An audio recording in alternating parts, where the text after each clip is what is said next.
सालों पहले एक छोटा सा गांव था जिसका नाम था कालीपुर। उस गांव के पास एक पुराना और रहस्यमय मंदिर था जिसे गांव वाले भूल भुलैया कहते थे।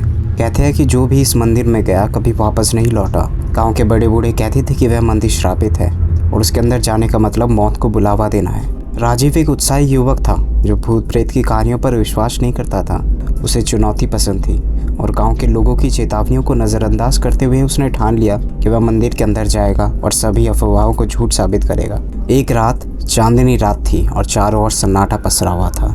राजीव अपनी टॉर्च लेकर मंदिर की ओर निकल पड़ा। मंदिर के दरवाजों पर पहुंचते ही उसे अजीब सी ठंड महसूस हुई। ऐसा लगा मानो कोई अदृश्य ताकत उसे रोकने की कोशिश कर रही है, लेकिन वह अड़ीग था। उसने दरवाज़ा खोला और अंदर कदम रखा। मंदिर के अंदर घुप अंधेरा था। उसकी टॉर्च की रोशनी भी कुछ फीट आगे नहीं जा रही थी। जैसे जैसे वह आगे बढ़ता गया उसे लगा कि दीवारें संकरी होती जा रही है। अचानक एक झटके से उसकी टॉर्च बंद हो गई। चारों ओर घना अंधेरा और खामोशी। राजीव ने कोशिश की लेकिन टॉर्च नहीं चली। तभी उसे पास में किसी के सांस लेने की आवाज़ सुनाई दी। वह कांप गया, लेकिन उसने सोचा कि यह उनका भ्रम है। लेकिन कुछ ही पल बाद उसको कानों में किसी की धीमी आवाज़ सुनाई दी। तुम वापस नहीं जा सकते।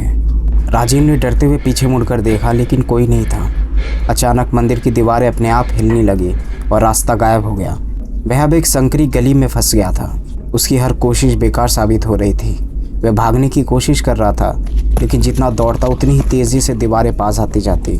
आखिरी बार वह जब राजीव ने चीखने की कोशिश की, उसकी आवाज़ गले में ही अटक गई। उसके बाद वह रात राजीव कभी नहीं देखा। गांव वालों ने इसकी बहुत तलाश की, लेकिन मंदिर के अंदर कोई नहीं गया। आज भी कालीपुर के लोग उस मंदिर को दूर से ही देखते हैं, लेकिन किसी की हिम्मत नहीं होती उसके पास जाने की।